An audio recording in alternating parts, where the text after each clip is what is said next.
Chapitre 3. Dame des Hautbois. Pendant un moment, je n'ai su que faire. Fallait-il simplement que je retourne œuvrer dans mon bosquet, maintenant que j'avais osé arrêter ma rébellion? Je me connaissais trop pour savoir que c'était impossible, car le vrai portail que j'avais franchi était d'abord en moi. Je me suis alors laissé glisser ici et là parmi les feuilles de mon bosquet, afin de tenter de terminer l'œuvre de la saison verte et de vérifier l'état des bourgeons. N'était-ce pas urgent? Mais mon âme, elle, était à la fois vide et pleine, prête à tout, ne sachant même pas s'il lui fallait partager avec ses semblables ce qui n'était peut-être rien d'autre qu'une brève escapade. Serait-il possible de toute façon de cacher celle-ci? Les âmes elfiques sont tellement poreuses. Il était certain qu'Arduin devinerait tout. Lui qui lisait facilement en moi, il capterait mes pensées, et mes images d'âme commenceraient alors à se propager un peu partout sur la terre de Telandrach. Pour calmer ma faute et ma dissidence, le veilleur ne cessait de nous répéter que les hommes de l'extérieur savaient retenir leurs pensées en eux et de créer des trompeuses. Il appelait ça mentir. Jusque-là, je n'avais pas bien compris ce que pouvait signifier pour le peuple elfique la notion de mensonge, car, pour lui, elle demeurait floue. Il pouvait être pressenti mais ne pas être vécu, donc pas éprouvé. Je me suis vraiment rendu compte que les elfes n'avaient jamais eu le choix que de transpirer la vérité figée de ce qui les habitait. Fallait-il voir une qualité ou une fatalité qui les entravait leur libre arbitre? C'est en pensant à tout cela et en remuant au fond de moi que j'ai eu la soudaine impression que l'espace de notre cœur ou de notre âme ne nous appartenait finalement que très peu. Ce qui était tout petit en chacun de nous, c'était une révélation troublante.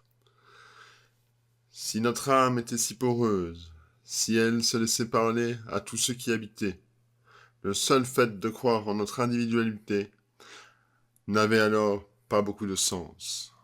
Là aussi, où était notre liberté? Pour continuer à oser, à m'aventurer davantage dans mon propre sas, faudrait-il alors que j'apprenne le mensonge? La liberté auquel j'aspirais passait-elle immédiatement par l'apprentissage de cette dissimulation? Sous les fondaisons qui habitaient ma réflexion, je me suis senti bloqué, incapable de décider. Tout était beau ici. Mes sœurs, mes amis avaient raison dans leur façon de me voir.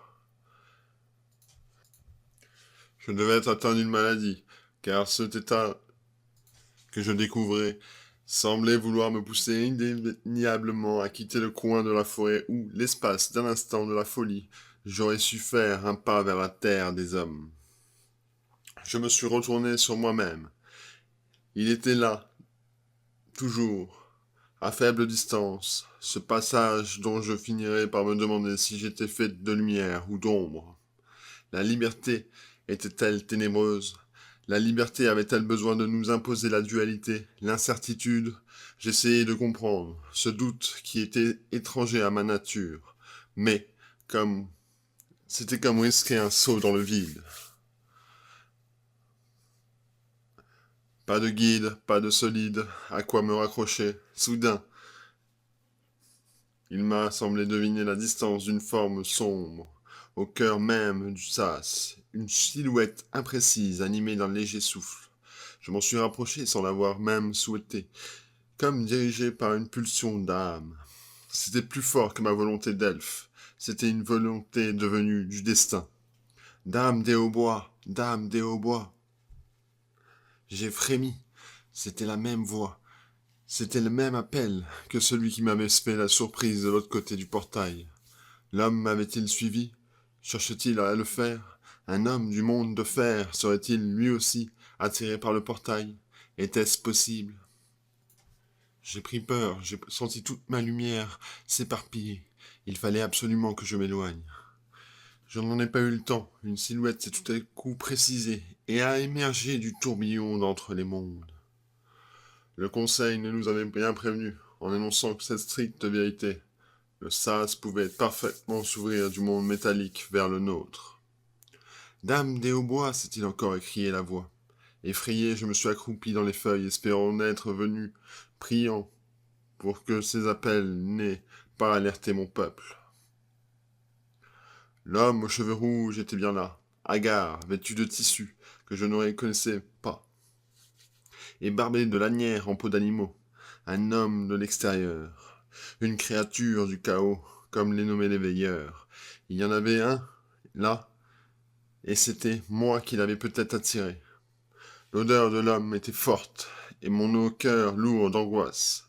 Que faire? Accroupi, je n'ai pu voir son visage qui cherchait je ne sais quoi, au-delà du paysage de Télandrache. La lumière bleue pâle enveloppait ma forêt, ainsi que les parfums de vie qui, se dégageaient des herbes et des mousses transportées par le vent, paraissaient troubler sa vision et ses sens. Mes yeux ont tout fait pour capter son regard. Il avait peur, lui aussi. À cet instant précis, l'homme a commencé à deviner ma présence. Était-ce en humant l'air? Disait-on pourtant qu'ils avaient de l'odorat si pauvre? Un léger bruit, un bruissement dans les feuilles, et mon bosquet s'était déplacé avec la brise, transportant malgré moi mes senteurs jusqu'à lui, totalement crispé. J'étais incapable de faire le moindre mouvement. En dépit de ma hardiesse, je craignis que l'humain, que je ne demandais si d'autres de l'extérieur, étaient en route à sa suite. Je sais que tu es là, tu n'as rien à craindre de moi. J'ai frémi de tout mon corps, la sonorité qui montait de l'intrus m'était étonnamment agréable. Elle était grave et retentissante. Je l'ai sentie dans mon ventre. Une petite flamme me brûlait de l'intérieur. On aurait dit, je ne comprenais rien de cette nouvelle perception. Un sentiment inconnu, non répertorié. Une espèce de joie secrète naissait, même si le langage du monde métallique me paraissait étranger. Beaucoup trop lent et hésitant pour ma vibration, je continuais à le comprendre télépathiquement, par des images limpides et sans effort. Je suis venu en réponse à la tristesse et en réconfort à l'ancien pacte, a repris l'étranger. Que veux-tu de moi?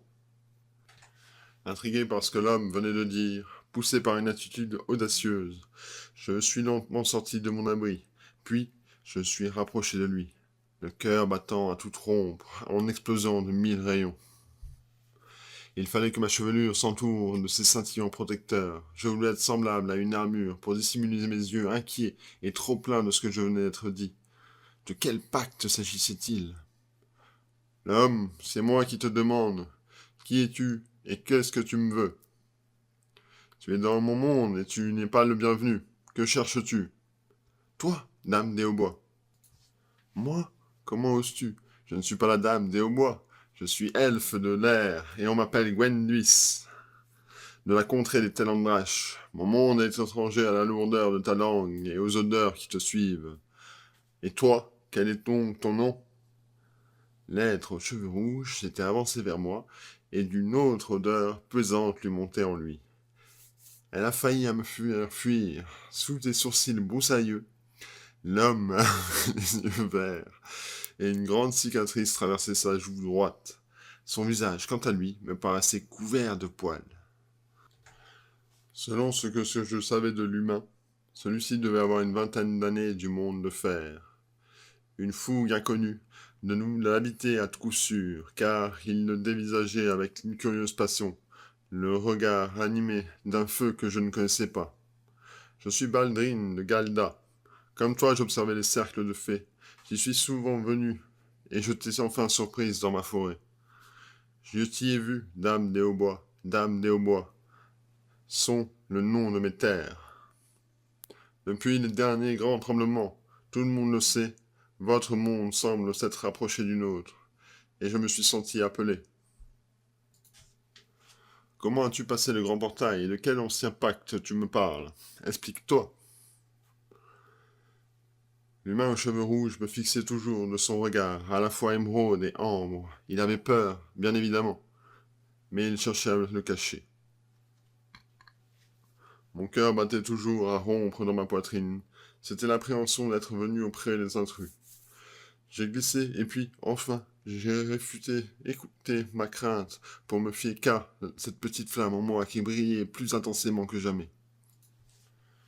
Peu à peu, je me suis rapproché prudemment, mais davantage encore de l'homme, afin de mieux prendre contact avec son regard, et pour que nous puissions peut-être échanger plus profondément nos pensées. Raconte-moi ce qui t'a amené ici. Tu sais que ce monde n'est pas le tien, et que tu n'y as pas été invité. Le conseil nous avait prévenus. Je vois qu'il n'y avait pas tort. Sache que les humains qui sont venus dans nos contrées de Telandrach par le passé ont toujours semé le désordre et le chaos. C'est en tout cas ce qu'ils affirment nos anciens. S'ils te repèrent, nos veilleurs te prendront bientôt en chasse. Tu es prévenu. Laisse-moi te raconter mon histoire. Il m'a répondu l'homme d'un ton plus doux. Je te le répète, vous n'avez rien à craindre de moi. Je traversais le cercle des fées aidé par un rituel magique de 2 prêtresses et un vieux druide. Comme toi, nous avions observé ce passage. Nous savions que ton monde essayait de le voiler au nôtre pour se voiler lui-même. Et puis surtout, je t'ai aperçu sur mes terres. C'est donc moi que tu as vu avant tout. Oui? Comment m'as-tu vu? Je t'ai vu, toi, belle dame, la plus belle qui soit au cœur d'un homme tel que moi. Depuis, tu n'as plus quitté mes pensées ni mes rêves, car je crois au destin qui marque les routes. Tu traversais la clairière des cimes, des hautbois, tout habillé d'une robe verte si tendre, un vert de la couleur des premiers bourgeons du printemps. Oui, tu étais là, quelque part, devant moi, volatile d'une blondeur indescriptible, d'une blondeur. Je sais encore comment la décrire. J'ai aussi perçu ta tristesse. Tu étais pareil à un lys transparent et fragile, avec la peau pâle et miroitante, comme si elle était éclairée par la lune. Je me demandais pourquoi tu tenais ainsi, droite et longiligne, douce et rêveuse. Enfin, tu t'es rallongée dans les fougères. Ma poitrine éclatait de mon cœur criait, Dame des Hautbois, Dame des Hautbois, quelle est donc votre tristesse? Au son de ma voix, tu t'es révélé. Tu le savais, tu t'es enfui en traversant à nouveau le cercle des fées. J'ignorais si tu étais humaine ou tu appartenais à un rêve, mais mon cœur s'était mis à désirer ardemment de te revoir, comme un appel si puissant qu'aucun de mes amis des Hautbois n'a pu te retenir. J'ai laissé passer quelques semaines et puis, sans réfléchir, j'ai rejoint l'espace, là, dans le cercle des herbes lumineuses et tourbillonnantes où je t'avais vu disparaître. C'était comme un geste de désespoir, mais j'étais poussé par une force que je n'avais jamais connue auparavant. Je savais que je devais traverser. Peu importe ce qui allait se passer, je ne pouvais pas vivre sans retourner la dame des Hautbois. Tu m'avais ensorcelé. C'était une douce possession, un espoir fou, comme un songe que je voulais toucher de l'âme. Comprends-tu? Il fallait avant tout que je me contienne, que je ne me laisse rien transparente de ce qui me touchait. Un appel, dis-tu? Tu me parles d'un pacte des anciens? De quelle entente s'agit-il? Aucun pacte n'a jamais existé entre les âmes d'un peuple elfique et un âme du monde humain. Je ne sais pas comment te l'expliquer. Je pense que j'ai été réveillé à ce pacte par un appel de notre grande déesse Dana et par le dieu Esus. J'appartiens au peuple des Tuatha de Dana. Je suis le chef du clan des Tuatha. Les dieux? Mais que veux-tu dire exactement par dieu? Nous, les elfes, ne nous connaissons pas ce principe étrange que nous avons pourtant chez les humains. Nous honorons les grands lumineux. Comment tes dieux pourraient-ils inclure un pacte pour toi et nos peuples avec les grands lumineux? Tu veux induire le monde en moi? Ce monde est limpide et bien ordonné. Et toi, tu y mélanges tout. Tu dis m'avoir suivi comme tu le voulais, comme tu pouvais me capturer toi seul, et puis aussitôt tu me parles d'un pacte et de tes dieux qui ne signifient rien à mes yeux. Tu dis aussi que tu es le chef. C'est toi qui déclares ainsi, avec des reflets d'âme, ni mi-ombre et mi-lumière. Ne va pas si vite, m'a répondu l'homme. Ne pense pas si vite. Tu m'envoies des images qui sont pour moi comme des longues phrases, et ces phrases viennent me frapper durement. Je voulais seulement te parler d'amour que tu m'as fait montrer en moi. Que dis-tu? Qu'est-ce que c'est cette sorte d'amour? Je venais de capter l'idée d'une possession, d'une espèce de toile d'araignée. L'homme semblait vouloir parler d'un soleil en lui, mais il ne voyait pas de semblable chez nous, chez les elfes. Il vaut inutile parler d'un sentiment d'union qui s'installait dans notre monde, entre nos deux mondes, sorte de couleurs ou de parfums qui s'attirent spontanément et sur lesquels nous ne pouvions pas vraiment intervenir. Au moment, j'étais incommandé par l'odeur qui se dégageait de celui-ci. Il disait s'appeler Balbrin. Peut-être était-ce parce qu'il savait mentir et dissimuler ce qu'il sentait pas bon. Je me suis demandé si son état était contagieux, si l'homme n'allait pas me pervertir ou m'inciter au mensonge ou à la déviation par sa seule incapacité à comprendre vraiment ce que je lui disais. J'allais tout de même pas modifier ce que j'allais lui dire et apprendre à en pester. Tu ne m'aimes pas, il lit dans ton regard. Alors dis-moi comment repartir. T'aimer? Qu'est-ce que cela signifie au juste pour toi? Je ne te connais pas et tu n'es non humaine. Va par là où tu es venu, et de la même façon que tu m'as suivi, va-t'en. Le dos courbé par la dureté des sons qui claquaient à la vitesse de mes images d'âme et visiblement accablé d'un chagrin que je ne saisissais pas, l'homme aux cheveux de feu s'est enfin retourné vers le portail. Mais je ne vois plus cet endroit. J'ai plongé mes yeux dans les profondeurs bleues de ma forêt. J'ai projeté mon regard à travers mille feuillus. L'homme avait raison. Où était passé le sas? Les lunes du quatrième monde, celles des gnomes, étaient-elles en action? Avait-il si longtemps que je n'étais pas arrivé? C'était la seule explication. J'ai pris peur, car j'ai compris que je n'avais plus le contrôle sur ce qui venait de s'enclencher. Nous, les elfes, avions souvent été confrontés par le passé à ce phénomène contre lequel nous ne pouvons rien. Les créatures de l'éther, des profondeurs de la terre, les gnomes, ont toujours joui d'un étrange privilège, celui de savoir jouer avec les sortes de courants de lumière que nous appelons les routes internes. Nous parlions aussi de ces courants de vie comme un ensemble de rivières cristallines dont ils changeaient le cours, disait-il, à la demande des grands lumineux. C'est lorsque les deux rivières se croisent, s'apparaissent les sas entre les mondes de celui du milieu et celui de l'extérieur. Mais lorsque de tels croisements ne se font plus au même endroit, toutes les portes bougent et nous déclarons alors que c'est la faute des lunes du quatrième monde. Il a toujours été difficile pour les elfes d'en comprendre le rythme et la raison exacte. Un véritable chaos s'installait en moi. Que faire? Était-ce cela la résultante définitive de mon beau désir de rébellion? Cela voudrait dire, pour moi, que j'avais tellement peur, me cacher, me sentir traqué. Erdwin m'avait pourtant prévenu, et mes sœurs aussi.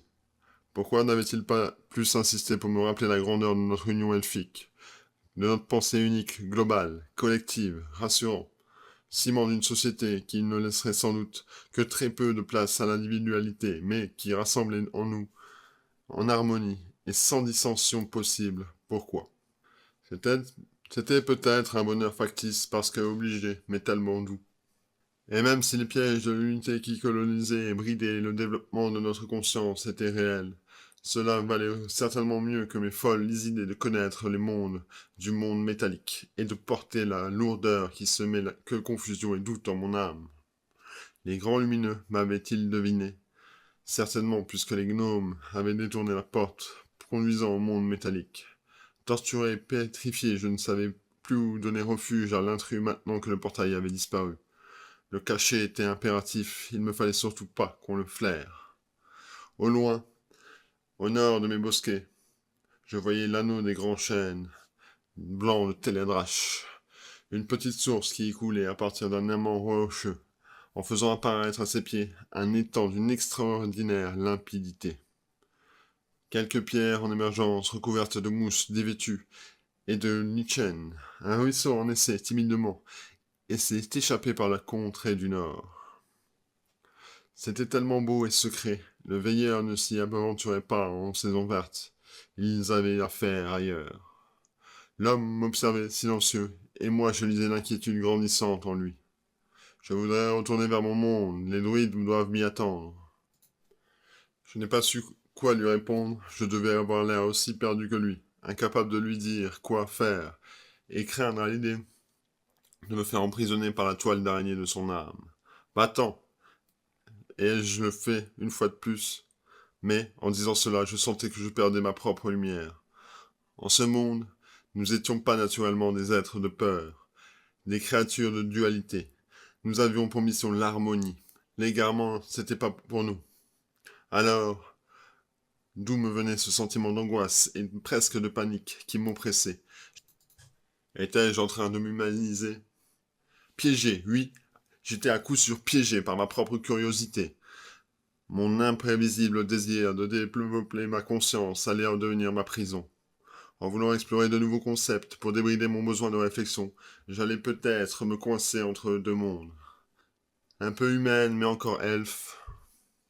Le désespoir m'envahit. D'une vague m'a noyé l'âme. Je devais être certainement livide. Dame des hautbois, chuchota l'homme. Je suis Gwenédis, je ne suis pas la dame de Déter. Et tu n'es pas mon maître, ou je ne sais quoi. Je ne crois pas à ta Dana. Tu es venu dans mon monde et il n'y a plus de porte pour que tu puisses repartir vers la terre de l'extérieur. Ne le comprends-tu pas? Tu seras vite découvert chez moi. Je serai la honte de mon peuple. Le conseil va me répudier, car j'ai désobéi. Laissons-nous du temps pour réfléchir. Montre-moi seulement où me cacher, le temps que je trouve le cercle de fées. Quand fera-t-il la nuit? La nuit? Que veux-tu dire, au juste? Je la devinais dans ses pensées, mais je ne la connaissais pas. Il n'y a que des luminosités différentes qui nous indiquent des passages d'un moment à l'autre. Alors, quand dors-tu? Tu n'as vraiment pas besoin de dormir? De quoi me parles-tu? Sache que nous marquons des pauses dans les lieux choisis pour nos domiciles. Ils nous sont faites de clarté qui nous ressemblent. Le mien est là-bas, dans un feuillet bleu. Feuillet bleu. Mais pourquoi est-ce que je te raconte tout cela? Dis-moi seulement où aller. Viens, je fais en me demandant si je n'avais déjà vraiment trop parlé. Je te conduis vers un abri, là-bas, où il y a des anneaux de grands chênes blancs. Tu y trouveras de l'eau et des lichens. Tu pourras y dormir, puisque tu en as besoin. Boire et te nourrir de racines. Les veilleurs du conseil ne s'y rendent pas en saison d'émeraude.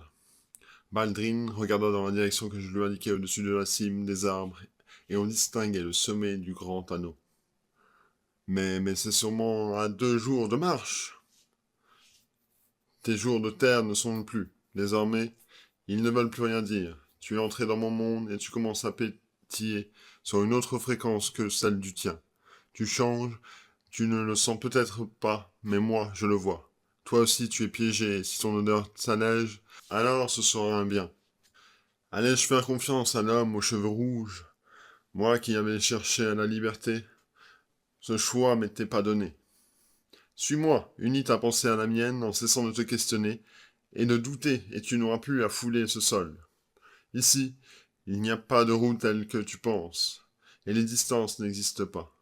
Nous serons rapidement au grand anneau, et tu pourras te reposer au bord de son ruisseau, dans ses moussus. Ensuite, je débrouillerai ta présence et ton odeur par une de mes pensées de brume ambrée.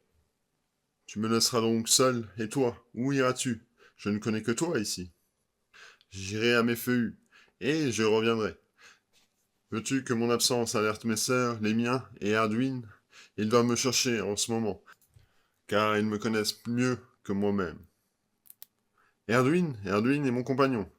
J'aime son parfum et son rayonnement d'âme nous unit. Nous sommes unis.